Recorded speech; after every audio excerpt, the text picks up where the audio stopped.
we have been serving people for years, and a lot of people that come in cannot imagine a life or reality where stress, depression, anxiety, overwhelm, low self-esteem are not overpowering their day-to-day, minute-to-minute.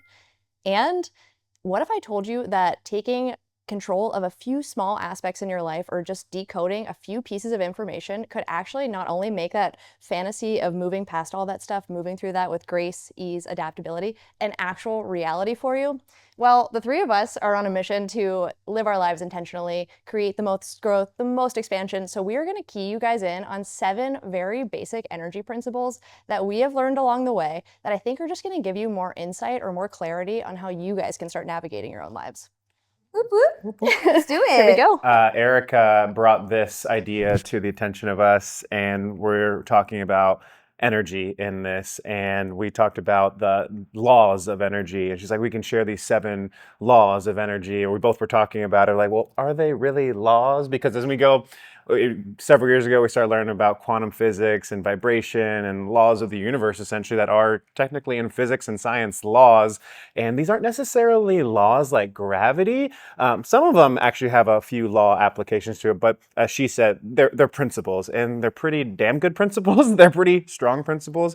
And I think that what this conversation hopefully will help you guys to do as we talk about in our office, not just structure and just the bones and the nervous system and the communication. It's just so much more than that. It is the deep downside. It's the hundreds of trillions of cells, the octillions of atoms, and within those atoms is a vibration, frequency, and tone. And energy follows a certain pathway. Energy works a certain way. And when we can begin cultivating those principles and understand that, not only can it affect the internal self, but it also can start changing our external life as well, which I feel like is the biggest message we want to get across in this video. And I do want to say, Matt, a law is a law when theories have been put in place, and the three of us working on our own personal theories, and maybe you guys out there, maybe It's a these law are then. laws. It's Okay, 7 go. laws. Get cozy, get your beverage, jump in. And sometimes laws are meant to be broken, though, so I'm just going to throw that out there as well.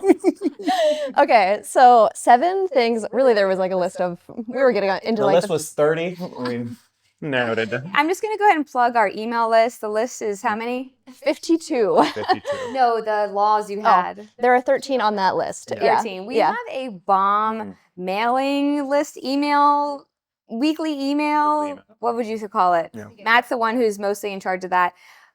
If you guys wanted to jump on that list, I would highly, highly recommend it. We would love to have you. Maybe we can have a link below. Link They in can description. jump. Right? Yeah, they can jump because seriously, it's weekly life-changing stuff and entertaining. So I think over the last couple months, we've definitely dialed it in, and like every Friday we send it out, and we've gotten a lot of comments, especially over the last few months, of like, oh my gosh, that email was really, really helpful. We're just trying to give as much value as we can. So yes, please sign up for our email list if you'd like some more weekly value as well. I love that.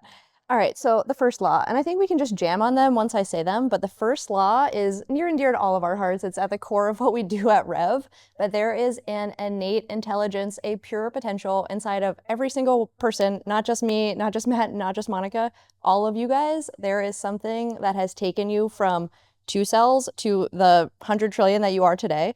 And there is no mistake that that same force is still living within you. So for me, I think whenever I heard that, I don't know about you guys, but I was like, how is that even possible? Like, what does that even mean? Like, if my body went from like 1 cell and then, you know, like cell theory divided into all these other parts, I was like, does that mean that my small cell is the exact same? They all operate with one direction, one way? Or how does that even work? Yeah, I think the way I think of it is just like, I think I got this from Bob Proctor many years ago, but we talk about the intelligence within our body, the potential energy. Potential energy is just energy that's not necessarily being utilized. Dynamic energy is energy that's being moved throughout the body. So we are pure potential in the sense that we have these nitrogen atoms that are within our body, and we have many different components of it. But the nitrogen atoms alone, if you can, they've shown through science, they can measure the energy that comes off from our nervous system. And the energy that comes from the nitrogen atoms alone is enough potential energy in joules to be able to light up a large city, for us the size of Chattanooga, maybe the size of some similar town, the size of Chattanooga, for an entire month. And so when I hear that, It's like we share that with people. It's like, well, you have all this potential energy in you, but why do you always feel bad and feel crappy? Because we get disconnected over time.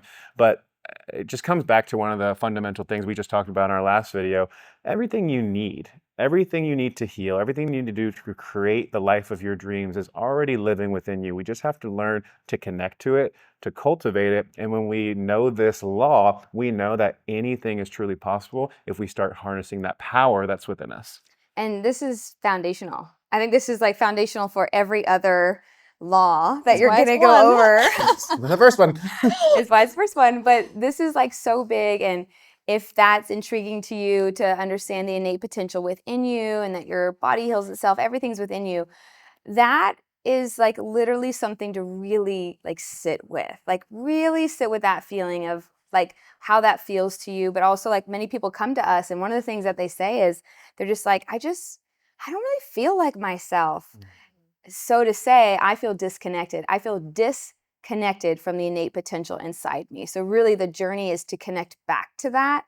And that's the journey. That's the sweet spot. That's the potential. That's the fun part. Is coming back home. What is that hyphen? Disconnect. Thank you. It makes me think too, like whenever a big idea like drops in for you guys and you're like, oh my God, like you see yourself and you're like, whoa, if I can hold that in my brain, my cells have already recognized some piece of this. So if that can happen even for a fraction of a second, imagine if that was happening all the time for me. And whenever that happens, I'm like, I don't necessarily know how people evolve, grow, like the intricacies of what every cell does, but I know that whenever we set that North Star goal for ourselves, our body has the potential within it to forget about the how necessarily, or essentially. Who's the woman that created Spanx? Sarah Blakely? Mm-hmm. Yeah, so Sarah Blakely's story is that just popped up in my mind. Like she was just a normal mom, normal woman, right? And she wanted to create something for herself and she was never a business person, never an entrepreneur. And then she created this product that was really, really good because she wanted it for herself. And then her friends wanted it. So she started creating more and more. This woman now is a billionaire, right? She has created one of the biggest companies out there. Talk about potential within someone who didn't think, like we think of like, the Mark Cubans, the entrepreneurs of the world, the big time people, like they were destined. They've always wanted to be that. But this is a woman that never intended that, never wanted that, but she had it all within her and she just took the actionable steps and brought that potential from within and expressed it more. So she tapped into it. But so I like what you said about if your cells feel it, then it can happen. So just not saying everyone here wants to be Sarah Blakely or anything like that, but even just like, I want to be able to run a mile without my back killing me or whatever. This is like one of the biggest things that I teach people. We have like this threshold. After they get adjusted, they get their stuff in the cubby and then they go. The threshold is where we have a lot of really Deep beautiful conversations. Things go Deep down. combos. Deep combos. And one of the things that this woman was saying, like, she's like, I just want to start working out again. I just want to I want to lose like 30 pounds or whatever. And I'm just like, okay, so what happened? She's like, I just feel like I can't do it. Like I feel stuck. I said, okay, I want you to sit down, close your eyes, and I want you to see yourself in your mind's eye working out. I'm not saying you're going to be lifting 100 pounds and running sprints down the street. I'm just saying like, you're lifting some 8-pound weights, doing bicep curls. You're walking every single day. What does that person feel like? Because that's what she's saying. Mm-hmm. Begin there. And then your body, then when you go to do it next time, it's actually easier. Mm-hmm. It's this memory, this neuroplasticity. You're like, oh, actually, this is what I do. You know what I mean? Then you start doing it because you've done it before. It's a good trick. I think about like every like kid that was born. You guys just did an amazing video talking about the healing in the body and how to trust that. And I think like Mark Cuban at one point was just an average kid from Pittsburgh. Like I was an average kid from Pittsburgh. If this is possible for him, I'm sure it's possible for me. Like there's nothing special about the way he was created or whatever it might be. It's just a person clearly listening to his potential. Must be Pittsburgh. Or it's Pittsburgh. It's Pittsburgh. Something's there. Yeah, lots of people coming out of there. Okay, is there anything else you guys want to share on that? No, I feel like yeah. The second one is giving and receiving. And I think whenever I think about this one, I think of like dynamic rhythm or like dynamic homeostasis, because a lot of people come in here and they will be exhausted, spent, burnt out. And I'm like, what is support like for you? Like, who do you talk to? What do you do? And they're like, oh, I either give myself overly, or, oh, I'm completely like overwhelmed by how much I'm receiving, like workload or something like that. And I'm like, okay, so these two things work in exact rhythm. And the more that we can actually start giving out to the world, it's in resonance now, and we can actually start receiving. And I think about like the pendulum swinging. There's like no good or bad, but every cell in our body is really just a vibration, and there's a baseline. Some vibrations are really high, and then some are really low. And depending on that perspective, if you're down here, it might be quote unquote bad, but it's the same potential within it. So I've heard this before, that the goal of all that is to actually step off the swing and to use giving and receiving almost as, I don't know if you guys have ever felt this, but if you've ever had turbulence with somebody and you're like, well, I can't talk to them right now, or I can't like move through this, but just to sit in your heart space, like even just thinking about them and just like sending love to them. Yes. And then all of a sudden that like ooey, gross feeling within you all of a sudden starts like detangling. And I'm like, did I just receive that forgiveness? Yeah. Yeah. Yeah. I think it's natural that everyone wants something to come to them in life, right? We all want money, abundance, relationships, the best for our life, right? Like let's be real, like we want a good life. And I remember hearing Dr. Wayne Dyer speak about this probably a decade ago. And there's definitely some people that are more naturally giving. I think I'm a giving person. Monica is an extremely giving person. There's different avenues, different things that maybe. So is Erica. And so is Erica. I'm a receiver, y'all. She's a huge giver. No, but I remember hearing about the law of reciprocity, in that if you want to receive, the universe is asking you to give. And so I remember in the beginning stages of my journey of self-discovery, self-growth, and I'm not proud of this. I'm like, well, I want a lot. So I want to get like, I'm going to give this person this and do this. I'm going to take care of this person, almost in the back of my mind, because I'm going to get it back. That's going to come back to me. And I remember at first that it actually worked. And then I think you were kind of alluding to it. The goal is, for me, was to then give without the expectation of anything to receive. And when I feel like when I got to that point, one, the giving was so much more beautiful, authentic. It opened up my heart in many ways. And I started receiving things I never thought was even possible beyond my radar screen. It's because I was coming from that pure place. And so if you're a person that maybe wants a lot, and maybe your first step is to like, let's give to other people. And that even has to do with, we've talked about like depression. We want to get out of depression. We want to get out of this state. When we're in a state of depression, we're focusing only on ourselves, right? But when we can maybe go volunteer somewhere, we can go support someone, we can give to others, we naturally start feeling better about ourselves. And I think it just goes back to like how you feel about yourself is how you treat others. Like, so if you want more love, more support in your life, we really need to start like within, like how we talk to ourselves, how we treat ourselves, because how we feel about ourselves is how we're going to feel about other people. So two examples. I was adjusting a 5-year-old the other day, and she was, saying she actually had a little accident. She hurt her neck. But also there's like these some mean girls at school, like 5-year-olds. I'm not talking about 13-year-olds, 5-year-olds. And she's just kind of mean. And I was just basically saying to her, you have to understand that she's probably sad inside, and that's why she's sat outside and being mean to other people. And her mom was right there, and she was like, thank you so much for sharing that with her. It's so good for her to understand these things early on.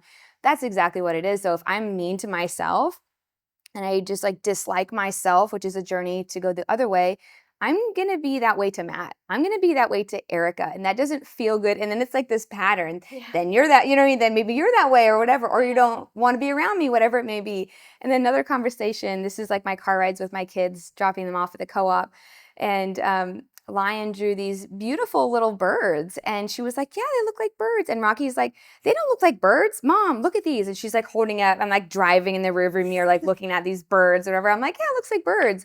He's like, that doesn't look exactly like birds. And I'm like, hey, babe, do you want, when you draw a cat, do you want me to be like, hey, that doesn't look like a cat, Rocky? Like, just so you know what I mean? Do you want me to do that to you? Because how you're being to her is how you're going to receive other things in your life. Yeah. And so just little things, just little examples. But yeah, like these are conversations in the car.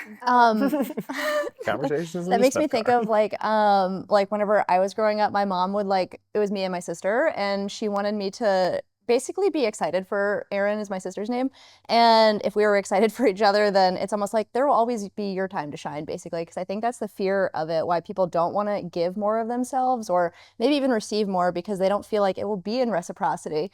But it makes me think like to give is to receive. And I don't know if you guys have ever heard that like superstitious saying. I don't even know if this is if you've ever heard it, but when people are gonna go like to a casino or like do a lottery ticket or something, they will like give to a homeless person on the street or like do something before they're about to do it and like amps them up with the luck and the giving. And I'm like, Oh, I wow. actually There's feel something to like that, getting yeah. getting be like a the juices law. Man, we need to go to I think you're Vegas. uncoding something here. Yeah. Okay, before we go to number 3, when you said reciprocity and like people don't want to give because they don't want to receive, we have to stop the cycle of there's not enough for me, because that's what that is. It's exactly like there's the pie thing, and it's like if Matt gets a piece of the pie, then there's not enough pie for me. But that's the same as like if Erica has success or she wins the lottery, whatever it may be. Oh, then I can't have that because she took that.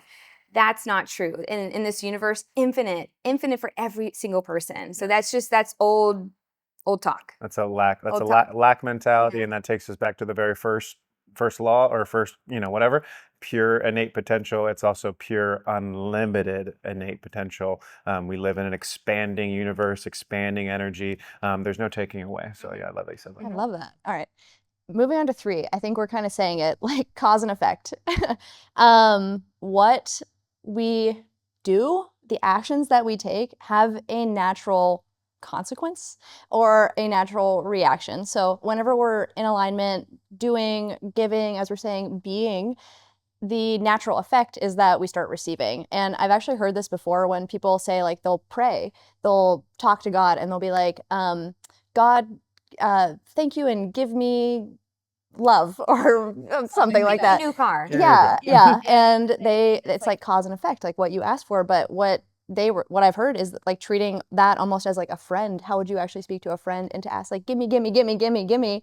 Actually, with cause and effect, all that other person, that other thing hears is more is not enough. So it's almost like to have that cause is to speak almost to yourself or as to a friend of like, how can I serve? What can I do? How can I show up? And you guys have heard this too, that one story with the king and a soldier comes, like this is years ago, it's like a parable, but a soldier comes to the doors and he's like knocking on the doors and the king's like, what are you doing here? Why are you knocking on the doors? And who are you? And the guy actually turns out to be a wise sage and he's like, I will pay you every day just to ask me those questions.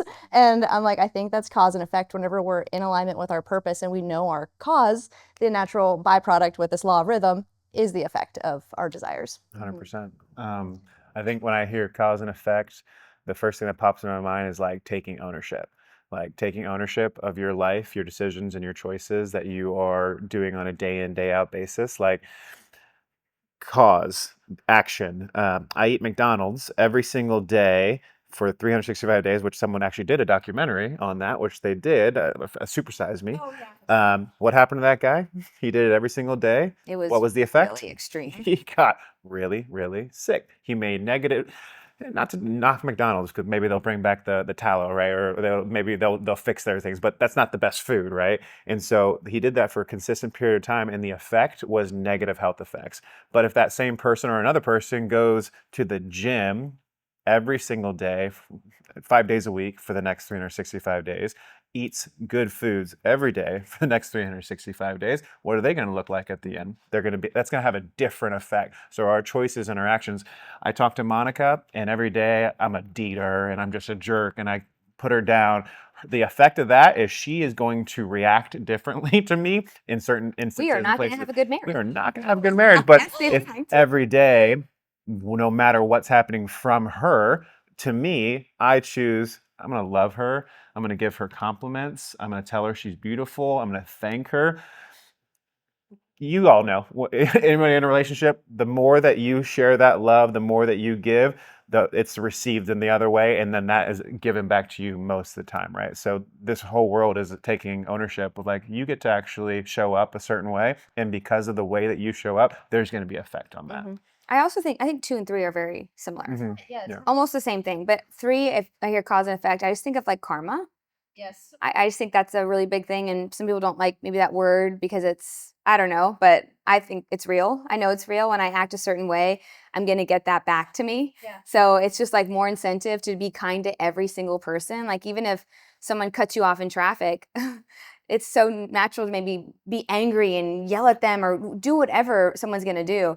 That is going to come back to you though, especially if it's unjustified. Like I don't want that in my field. I want to always be kind and I want kindness back to me. So that's always like my meter of how I'm living is like I want to give what I want to receive, but also what I'm doing I know has consequences and repercussions. I feel like this one for me, whenever I think about it, it's kind of the main one for me where something in my life happens and I'm like, oh my gosh, someone is like, yeah, cut me off in traffic. Or I'm like, I was just driving and I'm like, "Ugh," in traffic. And then I show up and I feel the exact same way where something like, and then something crazy happens. And I'm like, why did that happen? I asked myself, like, somebody was rude to me or something happens that was not in alignment. I'm like, why did that happen? If I'm living my life with pure potential, giving and receiving, well, probably what I was giving out to the world was probably that tight energy, that angsty energy. And then natural consequences, I start receiving that. So everything in my life, even coming down to like symptoms in my life, like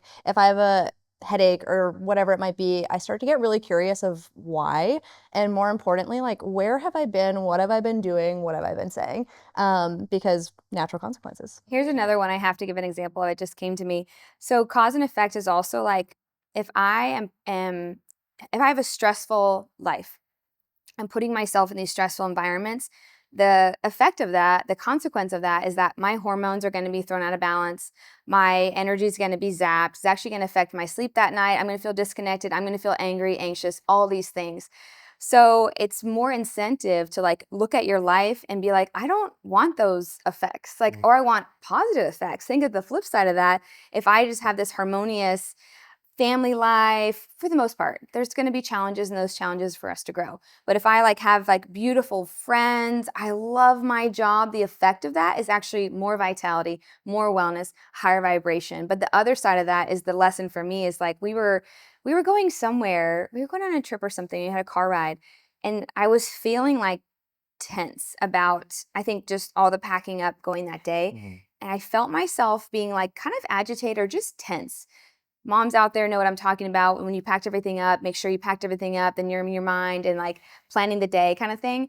And I was like, I'm expending a lot of mind space feeling this way right now. I can feel it in my body. The effect of this is that when I get to this beautiful experience we're going to, I'm actually going to be tired and I'm going to be drained and I'm not going to be present. So it was like this awareness moment for me of just like, I'm choosing to be tense right now when I'm aware of it, or I can choose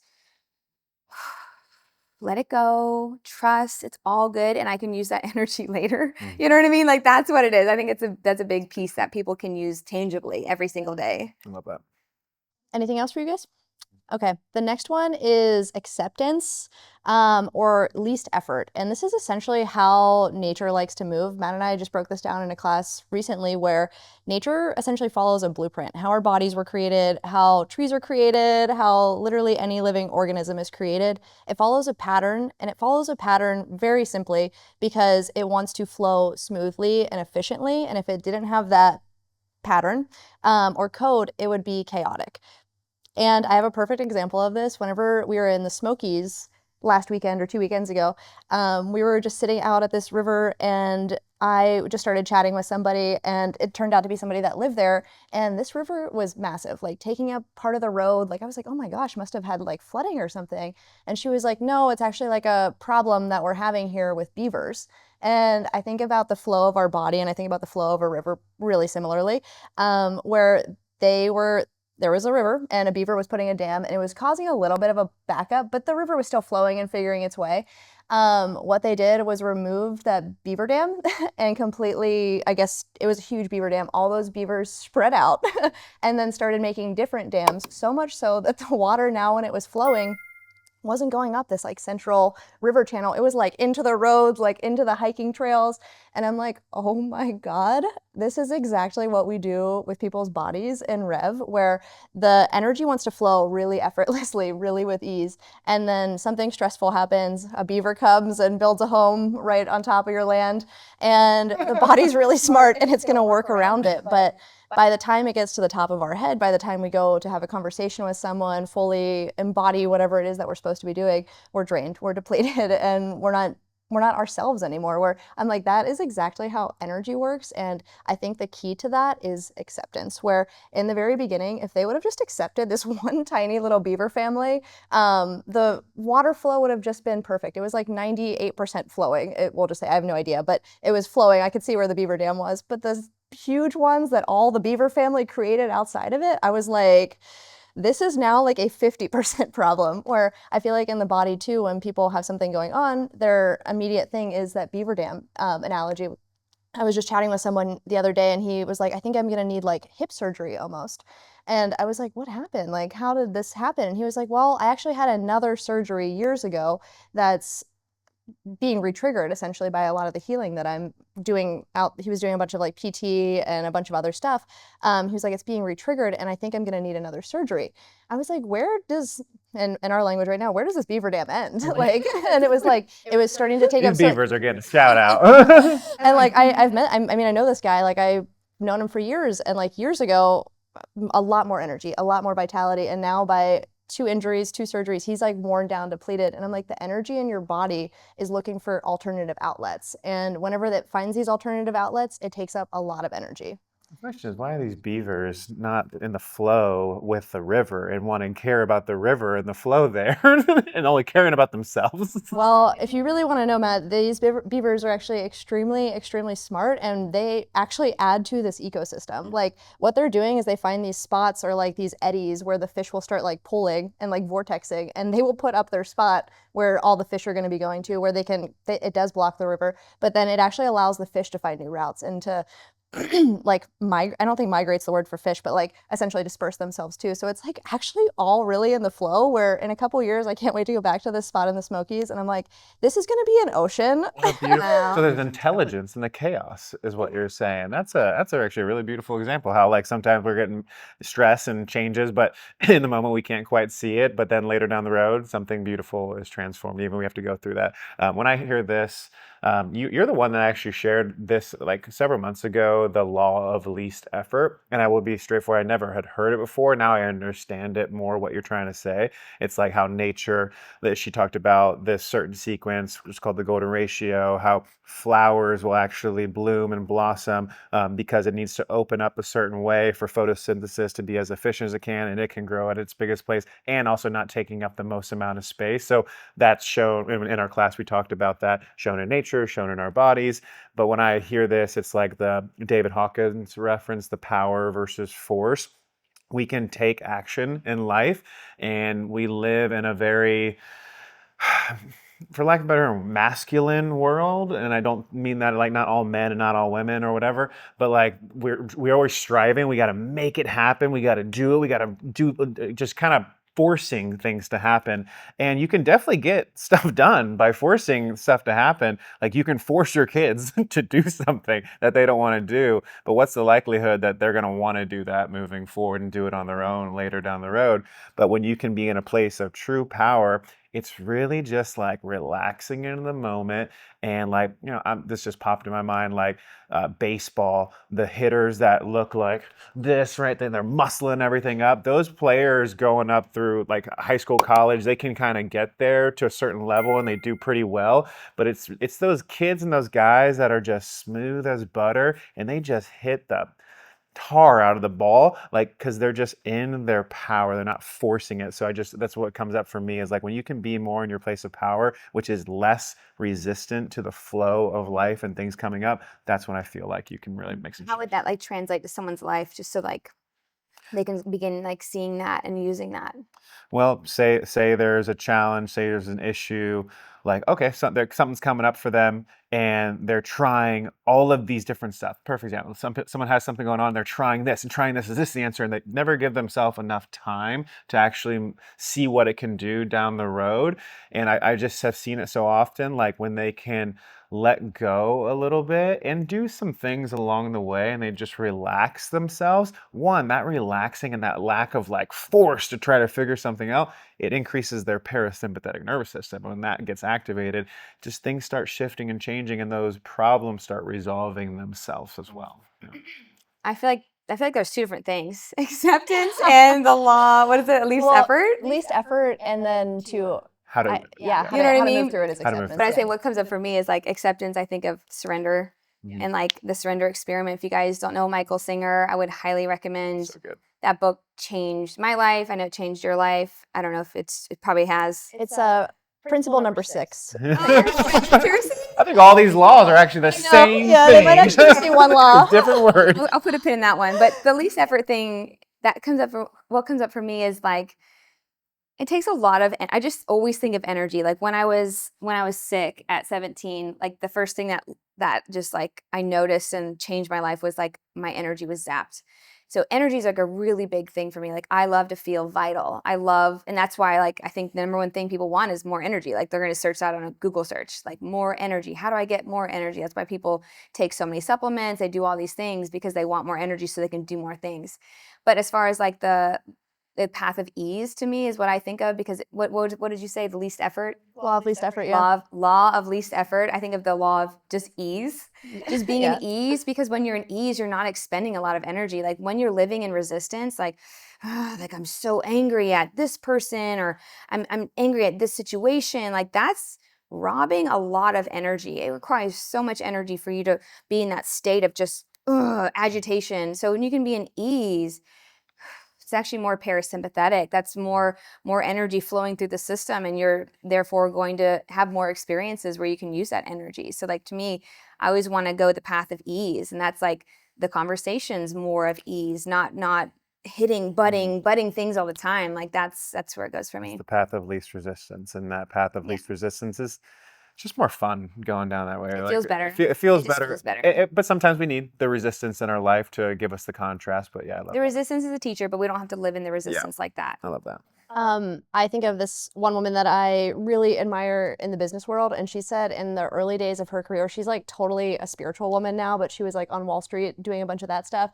And she was like, whenever I showed up, I was in the power suit, I was in a power position, and I was like hard. She said, she was like, I was like masculine is what it felt like. She was go-getting, action-oriented, all these things. And she was like, I needed that for my psyche, but what I was developing was that I would do a presentation like that, be efforting basically to hold that. And then she was like, then I'd walk around the office and like my friends would actually treat me almost like with that same energy. So she was constantly living in this like sympathetic tone of like, I had to be this persona where whenever I think of acceptance, I'm like, she's actually a beautiful blend of masculine and feminine. And now she embodies that beautifully, but she was efforting so much more on the masculine wing that she wasn't allowing this feminine wing to emerge, byproduct like draining her, leading to a bunch of health issues over time. But Which we see that a lot. I would say like 90% of females coming in, that's what's going on. Yeah. Some degree. And I think it's important to say like she was doing that, and it's not that when she stepped away that she didn't care and she didn't continue to want to do these things. I think people say like, oh, am I not supposed to put any effort towards anything? No, like do it, but can you do it in a way that's more in flow with life instead of like, I got to do this and I got to do this. And when you're in that state, just like, you're packing up and you were a certain way, that awareness piece of like, how can I just ease into it? Like you said, I think that's the biggest thing. We can still care and still put effort, but it can be in a more calm place. Yeah, which I feel like is more powerful. Which actually takes probably preparation. Like for me, in hindsight, I would have prepared that trip better. I would have packed the day before. Yeah. I would have thought about how I wanted to feel leaving for that trip. Like I would have been more prepared. So I think that's also a piece of it. Every vacation we take, what do we say? We always like learned a lot about this vacation. We're better at it for the next time. Yep. More wisdom. Yeah. And what Monica, I think, was leading to is where do we want to put effort? Where do we want to put intention? Where do we want to put our energy? And that is the next law, quote unquote, is intention and desire. Like, where am I going and how am I going to get there? Not necessarily focusing on the how, but energy essentially needs focus and intention. Where am I going and how do I make action steps to do it? Where I think what you were sharing, Monica, like in the very beginning of that, if you would have had a different intention with, and me and Lauren actually just went through this too with her actually after a week and then going on trips, we actually are taking inventory too, where my intention, I was like, I want you to feel energized when we get to this trip. I want you to feel good.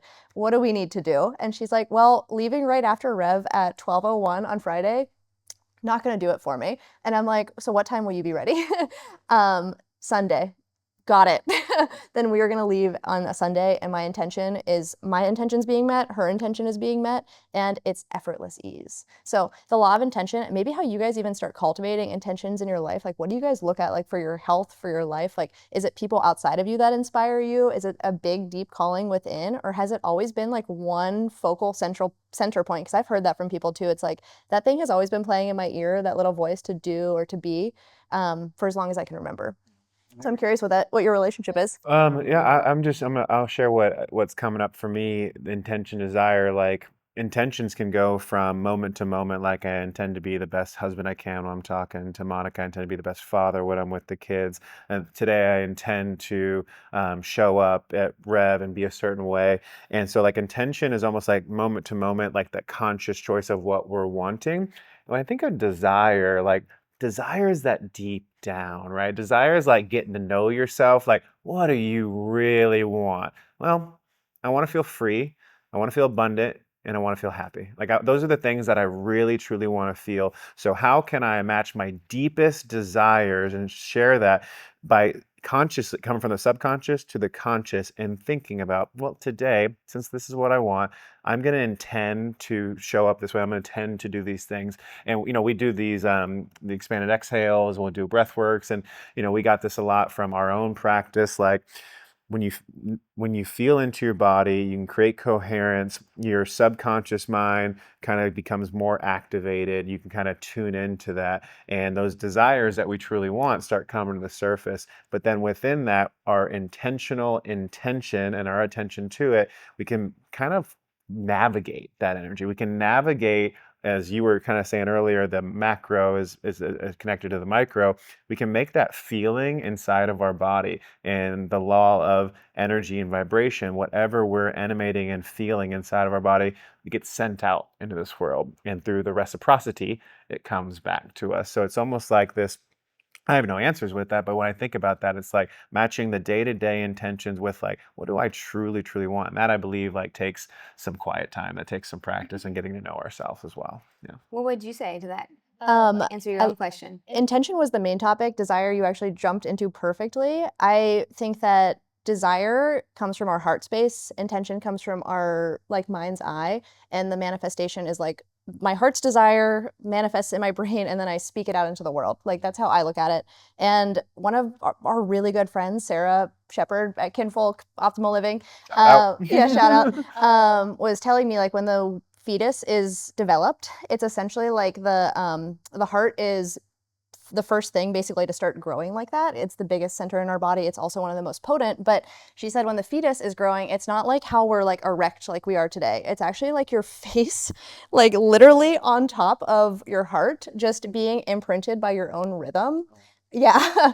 And from that exact moment, like of recognizing yourself, it's like a mirror. So your brain and heart are actually meant to work together in communication so that we can actually start communicating our energy, our intentions. So I think those things are extremely related, but for me, desire comes first. And whenever we go back to like the law of, give, receive, good, bad, I actually look at all my desires now and I'm like, thank you. The good, the bad, the ugly, and then I take my brain, and it's not knowledge base, it's truly wisdom of like, is that going to be in alignment with my intention? And I think that's my relationship with the two. That's why I had it. I think you said it perfectly. I like that you said like our heart like is what like beats our life basically, but our mind is like our cognitive awareness of that. And so we can sync the two together, and with our intention, like it's kind of like knowing yourself too. Like this has been a journey for me of just like, how do I want to feel happy? How do I want to feel fulfilled? How do I want to feel abundant? What does that look like to me? And when do I not feel that? But so you have to kind of know yourself as far as what do you want? Who are you? And that's a journey all in itself. But from there, in finding that, it's like knowing, setting your intention for the day. It's like I want to feel lit up in my heart space today.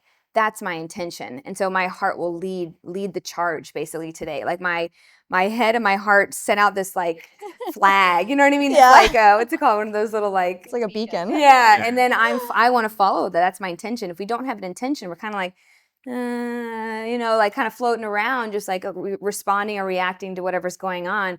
But intending is like being more like laser focused, and I think like crisp on like what you want and how you want to be, and it kind of keeps you in check throughout the day too. Yeah, I don't think you're going to do it all the time, all day, every day for every experience, but like a practical thing. And this is what you introduced to our family so long ago, like even with our kids, but before even with us, like we go into a new experience, we go to a vacation, just anything that in your life that you're doing something, going into work, maybe it's even seeing something that you want to do, or maybe seeing someone you don't want to see necessarily. Before you go into it, like take 3 seconds, close your eyes, like, and ask yourself, what's my intention? What do I want out of this experience? And hopefully that will amplify the ability that that is possible. But then, which leads us into our next topic, we can't necessarily be Attached. Sorry. If you can see us looking behind the camera, it's because we have some. Yeah, well, fair. And I No, can't see. I can barely see it. I just want to say real quick though with that, I think when a lot of people come to see us, they're not quite aligned in our mind and body, how you were saying, Monica, and their desires and their intentions actually do not match, where they have a desire that is completely based out of an old need and old pattern, and our brain quite literally cannot see how that can play forward. So they actually cause so much resistance, like in this like throat space, expressing themselves. What do I need? What do I want? And you just nailed it, Matt. Asking myself, what would be great for me right now? Totally. And then people don't give themselves that opportunity to do that. Yeah. And sorry, real quick, before we jump to the next good one, you can even use the power of intention or just intention alone before you go into work. Like, I think we all want to feel like good. We want to feel satisfied, happy, loved. So going into work, it's like, especially if you have coworkers where there's some tension going on, or just, I just really don't like being around Joe or Susan. It's just, it doesn't make me feel good. Sorry, Joe, Susan. Or just like when I get these new assignments, I just feel a certain way. So like before going into work, it's like, how do I want to feel today? How do I want to feel today so that my heart space is lit up and I leave work today feeling like, oh, I grew. Yay, this was different. How can I be different today? So that is like maybe in those situations with Joe and Susan responding differently than you did before, maybe even using your voice if you need to use your voice. Love is always the thing that breaks through all tension and anything that's not love. Like love is the way. So like even showering love on Susan, if maybe Susan's kind of been a stinker lately. Susan, oh my gosh, so good to see you. What are you doing this weekend? Like talking to her and engaging with her in a different way. This is Genuinely. genuinely. This is actually what's literally helped me, because I've had many circumstances with people where it's just coworkers and stuff like that. But I know that love We're your is the way. Wait a second. Wow. Joe and Susan. Wow. Cat's out of the bag. No, totally kidding. Literally the complete opposite. But that has helped me to kind of like change how I be. Change how I be in every circumstance. And that changes the cause and effect. I like how these are building on each other. But yes, rolling right into it, detachment of all outcomes, really. Detaching whenever you have that desire and you have that intention and you know this potential energy lives within yourself, there is nothing to fear. You can let go of the how. You can let go of the shoulds or the coulds or woulds, because you trust so deeply that what you were putting out is what you're getting back. But also at the same time, I think the why is the most important. That's what I wanted to share with you guys. I think whenever I go through this process, like I've always known, like forget about the how. I actually feel like the why is first. Like, why do I want to do something? And then what am I going to do about it?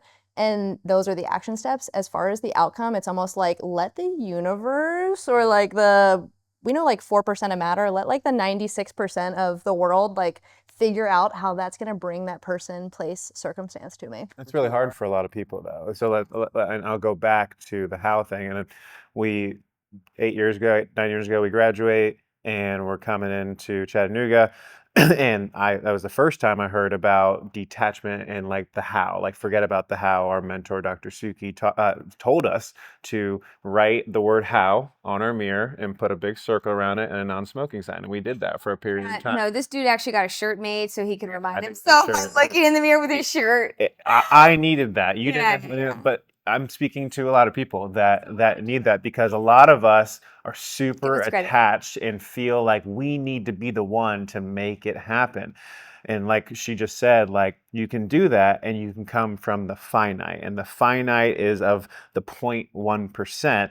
And that takes up a lot of energy to try to make things happen. But if we have that intention, we have that desire, we take actionable steps, and we can just let go. When we let go and we detach, that is a higher vibrational frequency coming within us, because we're not forcing things, right? Still take the action steps, still do the things.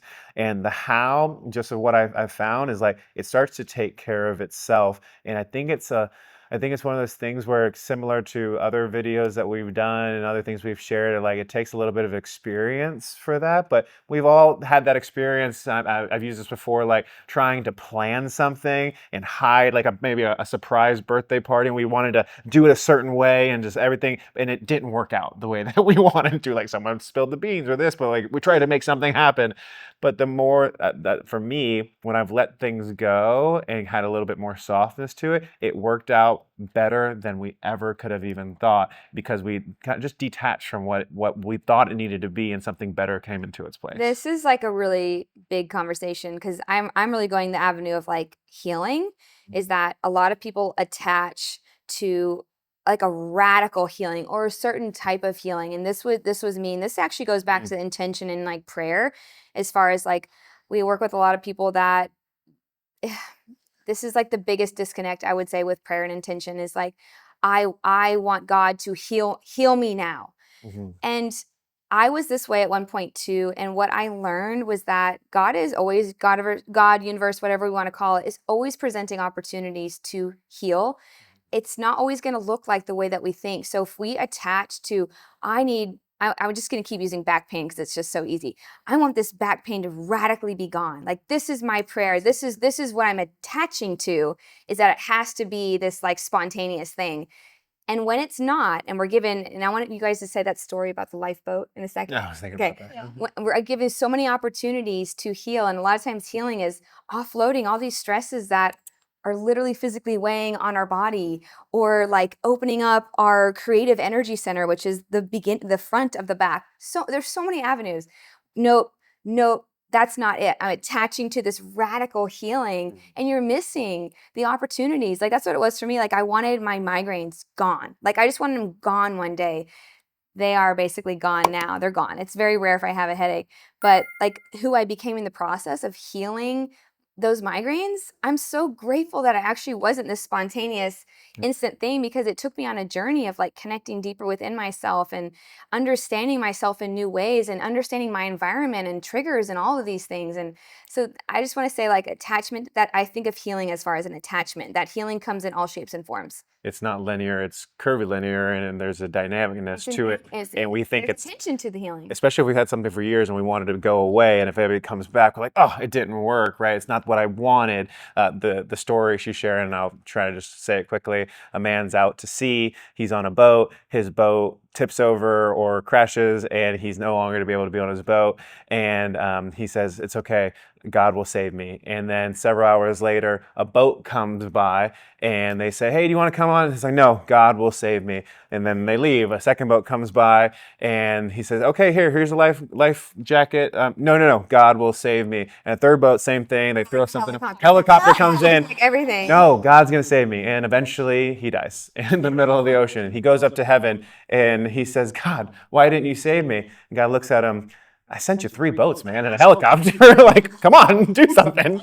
And so that's just, it's like we think it's supposed to be, if we attach to it being a certain way, that something outside of us is going to fix us, or it's going to look a certain way, we sometimes close ourselves off to the possibilities of something greater. Yeah, something greater. That's what I was going to say. Like we attach, we can't see that there's so many more beautiful possibilities awaiting us if we just take that step. I think the analogy I was thinking of with this, and you said it perfectly, I think the key here sometimes is time. Like spontaneous things are not always the most efficient or the most healing. And I think about the analogy of the caterpillar is literally imprinted to become a butterfly. Like effortless ease, pure potential within that caterpillar. All it has to go through is literally the most crazy, radical, gooey shake-up process that it's ever been through. And I think some people can relate to that. So whenever it comes out on the other end, it's this beautiful butterfly. But if you were to chop that butterfly in half right down the middle whenever it's in that cocoon, it would be a gooey mess of caterpillar. Yes, it has changed a little bit, and maybe it got a piece of, I no longer want to be a caterpillar, is what a lot of people say. Like, I no longer want a headache. I no longer want to be a caterpillar. You go through the process, you want to cut it off early, and then all of a sudden you have changed, but is the end result what you were looking for? And if you would have just let that play out, let yourself become that person, that butterfly would emerge. But I think that comes back to looking at things happening for us rather than to us. I was gonna say trust. Yeah, like like number one, life, actually. Maybe. yeah, that should have probably been number one. This is a No, very, no, it is. That is number one, though. The trust. yeah. this is a very animal-centered beavers and butterflies video. We're talking a lot Animals in about, nature are the purest They are. example of innate, yeah. or just- universal intelligence. Whenever we're talking about energy laws too, I think about like we've learned the traditional geometry where we look at, anything in this building, like everything is like a rectangle, like electricity, foundation, all of that. We're talking like Fibonacci sequence of like, but what comes next? Or how do you become where there's a pattern to nature that keeps unfolding? So we're just teaching people, I think, how to take that next like tiptoe, but Humans are the only ones that resist the natural flow of nature and energy. We're the only ones. that's probably true. We're the only ones Finding building. our way back to it. Yeah, we are. Yeah. Absolutely. Anything else on that for you guys? Yeah. And then the last thing, and I think the most important, if you guys get nothing out of this, your purpose in life is unique to you. There is a drummer that is beating just like that heart imprint on your nervous system when you were first born, when you were first in your mother's stomach, that has been calling you probably for the longest time. And maybe it's been subtle, maybe it's been a little whisper, maybe it's been screaming at you, but there is something very unique about why you are here in this exact moment at this exact case in time. And I don't know about you guys, but I'm very curious to uncover what that is for me. And I was thinking maybe we could teach people tools to tune into how do you even discover a purpose? Like what does that even mean? Because what we're saying is we're giving them all, like, I think about like a slingshot. We just gave them like a bunch of energy here. And I think the purpose is like, okay, now where do we point it? But the purpose in life is what guides us. And it kind of comes back to whenever stuff hits the fan, where do we fall back on? Yeah, I mean, that's a deep question. This is a big That's a conversation. whole other 45-minute video right there. We're gonna end here and Just continued. No, this is like, I think this is like most people's question in life is like, what is my purpose? Like, why am I here kind of thing? And I think we all have the same purpose, so to say, is that it's like to connect to like who we are meant to be and like to sync up and be filled with light and share light with the world. I really believe that's what we're all here to do. But the vehicle of what we do with that is going to be unique to every person. Like and it's ever changing, ever evolving. Like I think of like college students, I think it's absolutely crazy that people think that you have to decide what you're going to be the rest of your life at 18. What? I didn't even know, like, I was going to say something ridiculous. I didn't even know where my butt was when I was 18. It's right there, Monica. Thank God you know now. You figured it out, guys. You got it. It's crazy. I think the same thing with purpose. Like, why should I know it right now? Like, it could be ever changing because my vehicle, like I might only be driving a Range Rover right now. Maybe next week I want to drive old 1950 Ford. You know what I mean? The vehicle is different, but I think the purpose is to be light and to share light. You know, I think, and to be loved and be loved. Like that's universal, I think, for everyone. I think when we attach our purpose to a person, a job, a way of being, a way of living, something external, right? That's not in our control, really, because the only thing that's in control is us. And I think you hit the nail on the head. Like, our purpose is ever evolving and ever changing. And I don't know if we ever get to a place, maybe down the road, of like, this is my one sole purpose of living. And honestly, I would not want that to be my case, at least. And maybe that is for some people. But I think that the whole journey, I think why people stick around here and they go through this initial healing process is because they get to know themselves a little bit deeper and a little bit deeper every single day.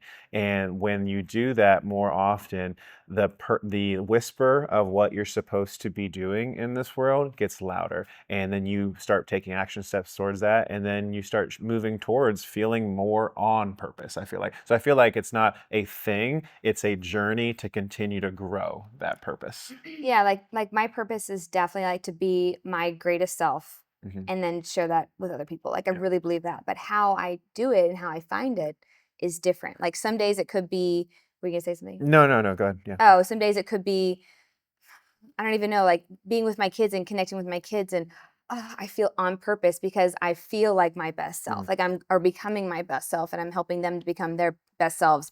Maybe it's like creating bracelets, like or doing our plans. We're just like, yes, like 100%. I feel like I'm where I'm supposed to be. You know what I mean?